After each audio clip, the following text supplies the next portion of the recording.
Hey, what's going on, Inspirators? It's your boy Tony D from TonyDoyleInspires.com.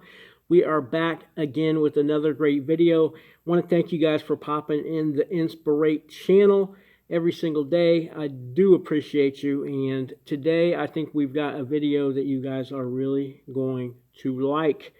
If you are into Law of Attraction, like I know most of my viewers are, you're going to appreciate what we've got in store for you today, because we are talking about the law of attraction, but we're not talking about it in a woo-woo sense.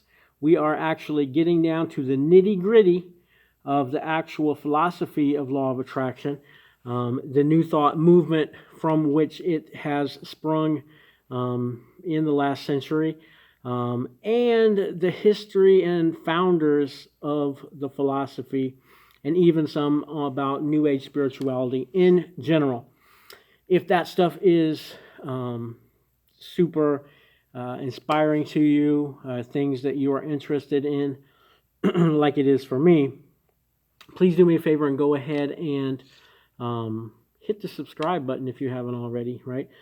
Subscribe to the channel, hit the little bell notification. We'll let you know every day when we upload new videos, because we do upload a new video every single day to keep you inspired, keep you motivated, keep you high vibe and informed. Also, if you like this, I tell you every week, if you like it, please do go ahead and give it a thumbs up. It works with the algorithm in YouTube for suggested videos. So like-minded folks like yourself and like myself will be able to see these videos when they may not know to check us out or subscribe it. It'll be a suggested video. And as always, the best way to share it is to go ahead and share it out directly via any of your social media channels. So feel free to do that. We appreciate it. We definitely want to get this out far and wide as much as we can. All right, let's get into it, because we got a lot of stuff and I'm excited about this. We are talking about the law of attraction, and we are getting down into it, the nitty, the gritty. We're not just talking about woo-woo, a concept that can't be defined. We are going to define it, and we're going to go all the way back to the history, and we're going to bring it all the way back to this century and talk about who are some of the founders of the revival of Law of Attraction and the New Thought movement. All right, so let's get into this. We are diving deep today, Inspirators. Let's go. So, in the New Thought philosophy, the law of attraction is the belief that positive or negative thoughts bring positive or negative experiences into a person's life, right? We know this. The belief is based on the ideas that people and their thoughts are made of pure energy, and that a process of like energy attracting like energy exists in the universe, through which a person can improve their wealth, their personal relationships, their health, literally anything, just through awareness, right? We know this, okay? So we're going to go through, like I said, we're going to go through and define the law of attraction as it is now. Then we're going to go into a history and see where all of these thoughts came from. So with the law of attraction, advocates generally combine cognitive reframing, okay, affirmations, of course, positive affirmations, and creative visualization. Okay, these three techniques work together to replace limiting or self-destructive thoughts with more empowered, adaptive thoughts and beliefs. A key component of the philosophy of law of attraction, as most people teach it, is the idea that in order to effectively change one's negative thinking patterns, one must also feel that the desired change has already occurred. Okay, we do things in the here and now, and we collapse time frames. Okay, that's manifestation 101, right? So this combination of positive thought and positive emotion is said to allow one to attract positive experiences and opportunities by achieving resonance with the proposed energetic flow. All right. And as I said, we consider this a truth of the universe, therefore we call it a law. The law of attraction does also now have a scientific basis, okay, which it has not always.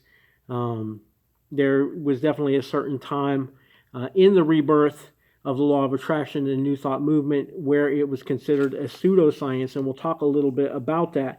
But both neuroscience and quantum physics have now proven elements of the law of attraction and the New Thought movement in general, and those developments are really on a daily process. They're going so fast at this point.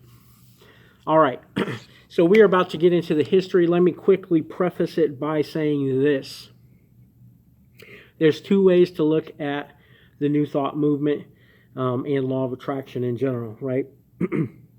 You can look at it, and you're going to see we're going to go through each of these pieces. So you can look at it and say, these founding fathers drew this piece from this religion, this piece from this philosophy, this piece from these cultures, and they formed their own philosophy. And that's certainly one way to look at it.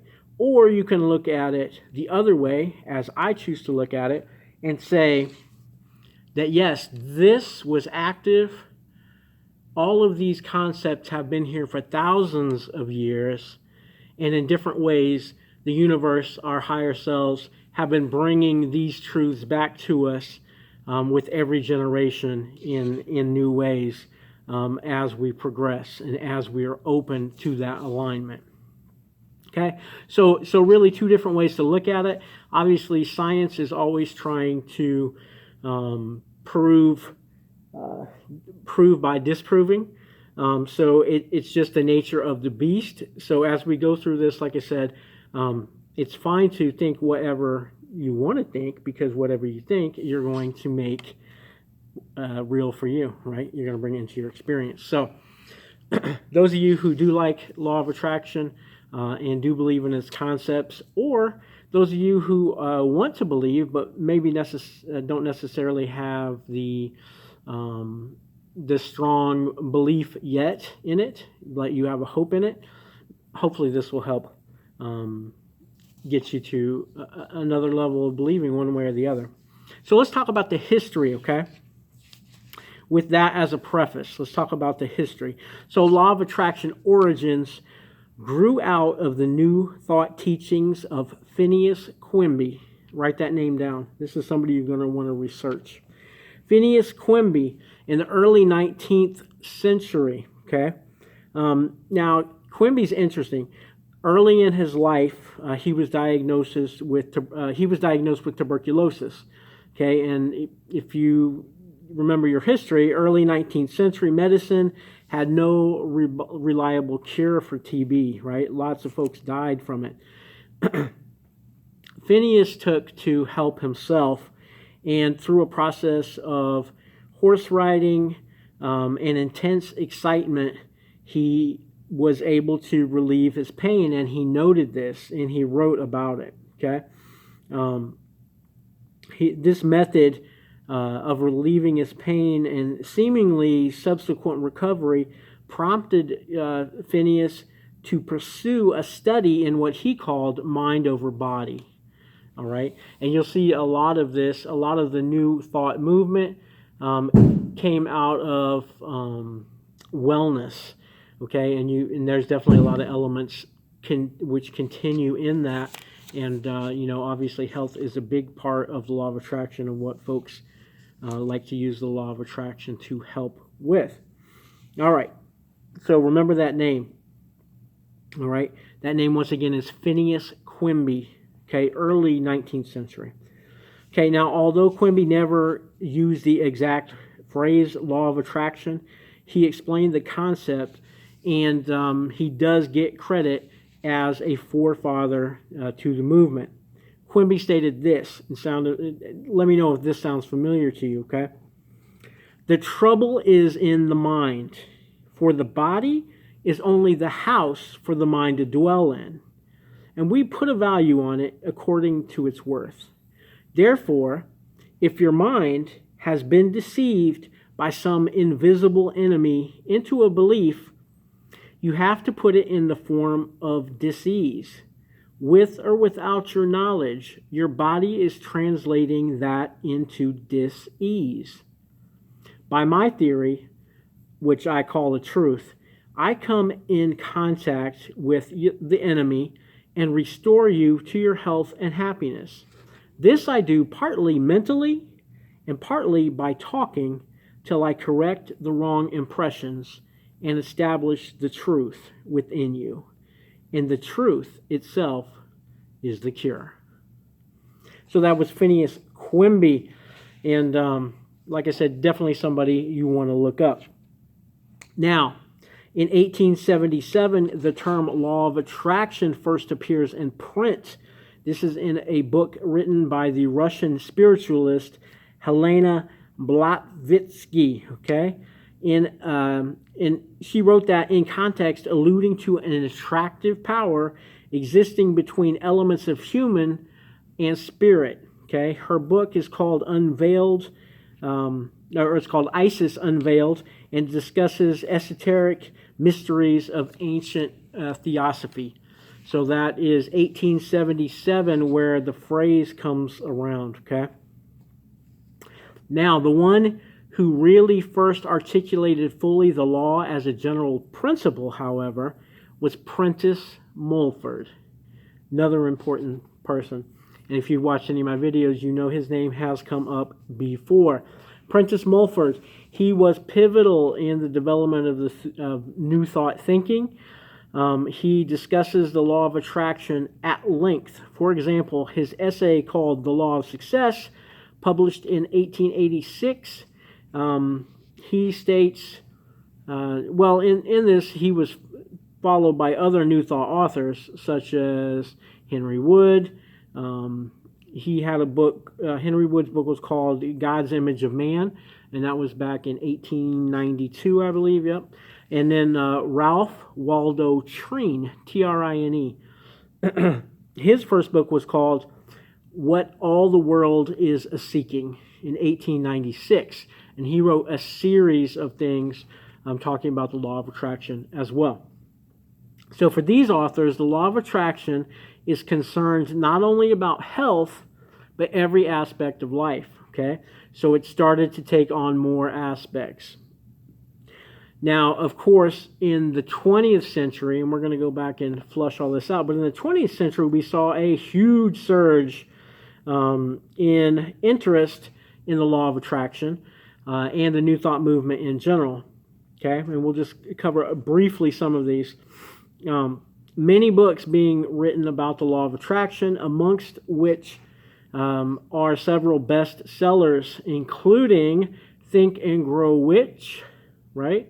Think and Grow Rich, 1937, Napoleon Hill. The Power of Positive Thinking by Norman Vincent Peale. And then you get into like the whole Hay House movement with Louise Hay and Dr. Wayne Dyer. We're talking about the 1980s when they're writing about all of their things. Now, of course, Louise Hay wrote You Can Heal Your Life, one of the biggest health books using mindset as a major focus in fixing your health. And Dr. Dyer took it even a step further. He combined these original concepts of all these other authors as well with other thinkers and philosophers throughout the ages, including Lao Tzu, Neville Goddard, Florence Scovel Shinn, and Edgar Cayce, just to name a few. So even if the New Age movement adopted many New Thought ideas, including that of the law of attraction, the law of attraction remains a New Thought philosophical concept. Okay? In 2006, the concept of the law of attraction gained a lot of renewed exposure with the release of the film, I'm sure you can all say it out loud, The Secret, right? That was in 2006, which was then also subsequently developed into a book and a whole series by Rhonda Byrne. The movie and book gained widespread media coverage. Rhonda Byrne's book also has influenced the creation of several other films since then. and spawned her own series of books. Okay. Her sequel, The Power, in 2010, talks about the law of attraction also being named the law of love, and which ties in other key concepts as love being the highest vibration on the planet. Of course, if you guys are familiar with The Secret, she also introduced, in a large part, a lot of newer authors who were teaching elements of the law of attraction as well. And I won't go into detail about those folks, but you guys know most of them at this point, because they are the folks out doing courses and teaching right now. So if you are learning something about law of attraction, more than likely you have been influenced by someone who was influenced by The Secret, if not directly. All right. So let's get into it a little more deeply. Hopefully this is interesting for you guys. I love this stuff. So proponents of the law of attraction believe that it's always an operation, that it's not something you have to use as a tool. It's something that the universe uses, and it is what it is, right?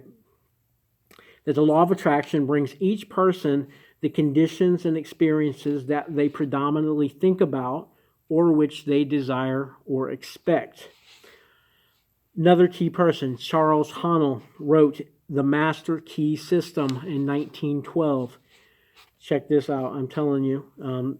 Pivotal.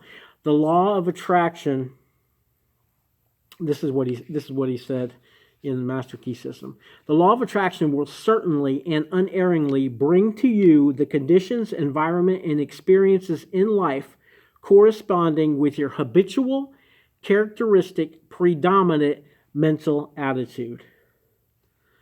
Deep stuff, right? I talked earlier about Ralph Treen. He wrote in his book called Tune with the Infinite in 1897.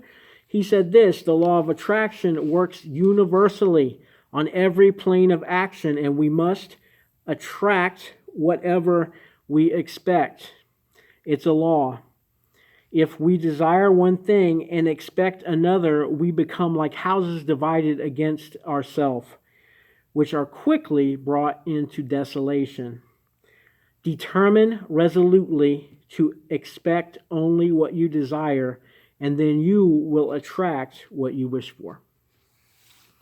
All right. We talked about Rhonda Byrne in The Secret. That was published back in 2006, wherein she emphasized thinking about what each person wants to obtain, but also to infuse the thought with the maximum possibility and amount of emotion. Okay?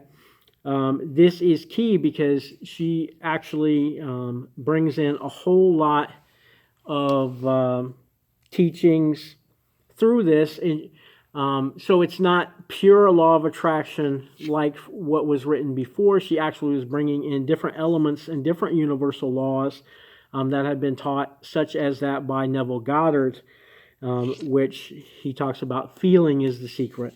And we talk about emotion, okay?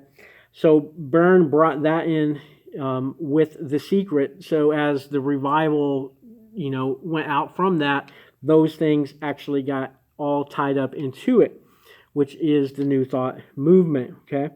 She claims that the combination of thought and feeling is what attracts the desire. The Secret says that your subconscious mind can control everything that happens around you, including both positive experiences, like having someone call you from miles away, and negative experiences like death, right? So all kind of different extremes. She talks about that and lays it out in specifics. And she gives quotes and has all the different authors show these examples, right?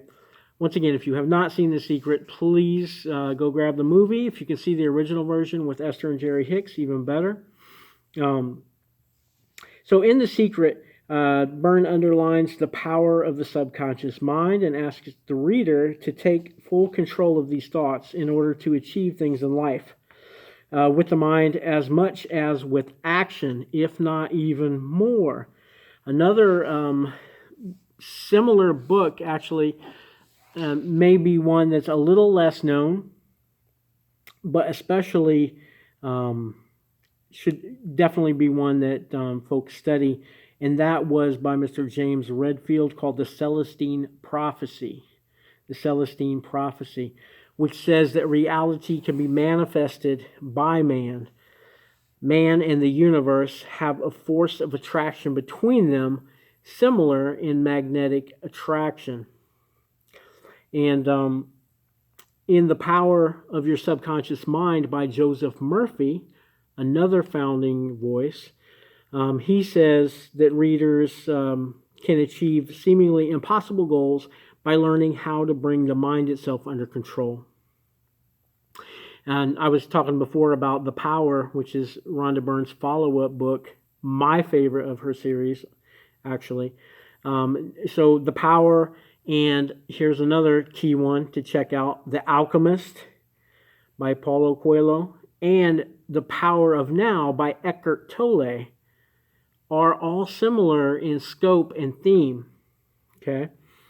So once again, I'm letting you in on a lot of folks here that have influenced this new shift in spirituality that we have going on, and how all this ties together to the New Age movement, to the New Thought philosophy, and to what we generally call the Law of Attraction. So while personal testimonies claim the secret and the Law of Attraction have worked for them, there are skeptics, of course, we know. Especially with Rhonda Byrne's film and books getting such widespread attention, there are definitely people who have tried to disprove these things, as will happen. So you will definitely find that. So if you go out down the rabbit hole on YouTube, you're going to find some of those dissenting voices, and that's perfectly fine too. If, of course, if someone believes that it's not true, through the law of attraction, that law of attraction will make that not true for them. So, self-fulfilling prophecy, right? So let's talk just a little bit more about it. The philosophical and religious basis that we're, kind of where we can see these elements throughout the ages. The New Thought concept of the law of attraction can be found, basically is rooted in the ideas that came from various philosophical and religious traditions, right? We find these throughout the ages, very similar teachings, okay? In particular, we can see how it's been inspired by Hermeticism, by New England Transcendentalism, specific verses from the Bible, the Kabbalah, Confucianism, and Hinduism, right? It's really when you get into this, and you guys know me, I love this stuff because I studied religions of the world and philosophies and all that. I mean, I studied it for 4 or 5 years specifically, and then really throughout my life.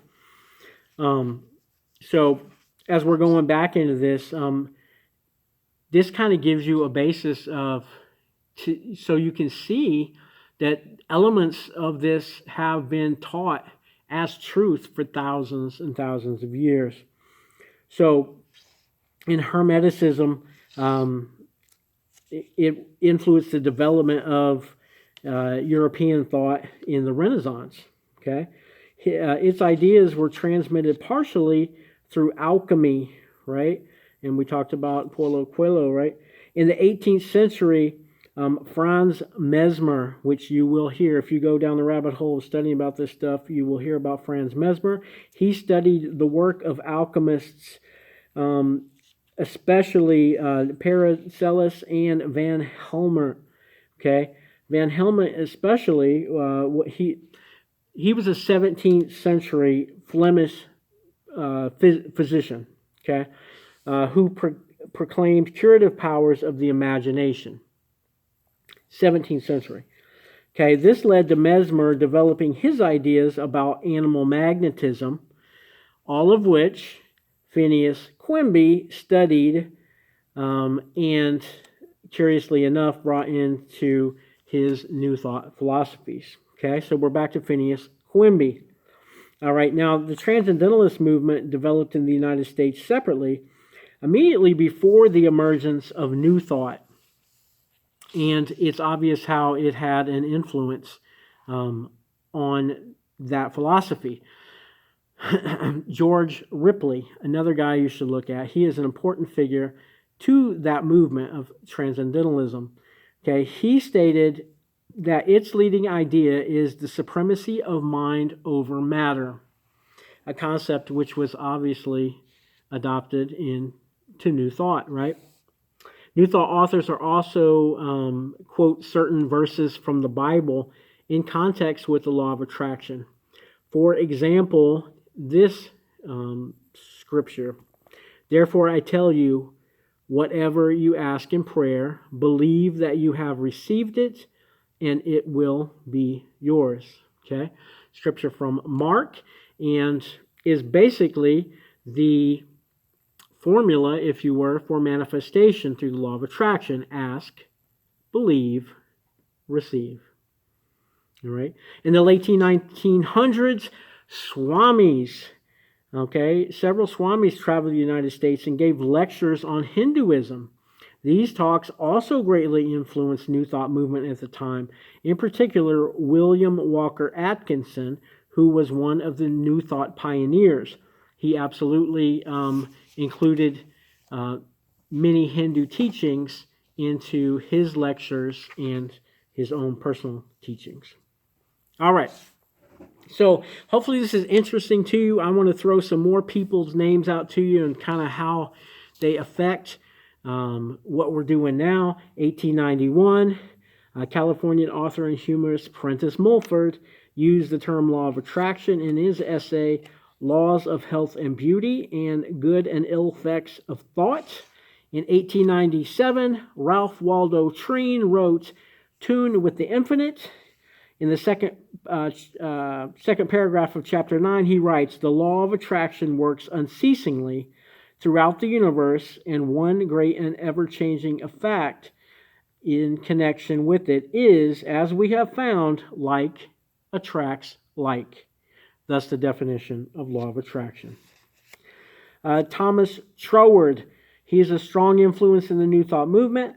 He gave a 1904 lecture in which he claimed that thought precedes physical form, and the action of the mind plants a nucleus which, if allowed to grow undisturbed, will eventually attract itself to the conditions necessary for its manifestation in outward visible form. This is obviously something that is taken on. It's very interesting that this the guy we're talking about here, Thomas Troward, he taught in New York. One of his students' names was Abdullah. Abdullah taught Neville Goddard and James Allen. So it's interesting how things all come together. So many other people I would like for you to look up. Emmett Fox. He was actually a Christian philosopher who brought a lot of that thing together through his book, Power Through Constructive Thinking, and he brought in more Christian aspects. In his New Thought Movement book, William Walker Atkinson used the phrase, "through vibration of the law of attraction in the thought world." That was 1906. Okay, so we're talking about the rebirth here. And I have so many citations, I can't even put them all in, but we've got Hindu folks, we've got theosophical author William Judge, so many different folks. Of course, I do want to definitely get to Napoleon Hill. We prefaced him earlier. Napoleon Hill published several books on the theme, the first of which, called The Law of Success in 16 Lessons in 1928, directly and repeatedly referred to the law of attraction. and proposes that it operates by use of radio waves transmitted by the brain. His second book, which is the most popular, is called Think and Grow Rich in 1937, went on to sell 100 million copies and continues to be one of the best-selling self-help books of all time. So, I say all that to say this. Well, let me just give you two more. Clement Stone, 1960. Okay, as we're bringing it closer up here again. Clement Stone, we haven't really talked about Clement Stone yet, but Clement Stone and Napoleon Hill co-wrote Success Through Positive Mental Attitude. Clement Stone is definitely foundational and somebody you want to check out as well. Let's talk a little bit about Esther and Jerry Hicks. We won't get into the esoteric part of that, but definitely their books have done as much or more to further the law of attraction being accepted. And if you've seen any of their videos or attended any of their live lectures, very easy to get into, very resonant for a lot of people. In 2008, they wrote a book called Money and the Law of Attraction, Learning to Attract Health, Wealth, and Happiness, which is one of the first to appear on the New York Times bestsellers list, further increasing the momentum of the philosophy. So, all right, I want to wrap it up here. So this is, like I said, I wanted to go deep into the background. Law of attraction is not just some term, some woo-woo term that we don't know and we can't technically describe or define. We can get all the elements of this and we know where they all came from. We know the writers of the movement behind, especially the rebirth of the law of attraction and all of these elements. And hopefully, if this is interesting to you, I would like for you to do your own research on it. So, I believe in the law of attraction, and I would like you to have that knowledge for yourself as well, but do your research. All right. Thanks for tuning in today. Stay tuned tomorrow. We have another great video coming your way. Appreciate you guys always tuning into Inspirate channel. And if you haven't already, go ahead and subscribe. All right. We will see you tomorrow. Peace and love, and stay inspired.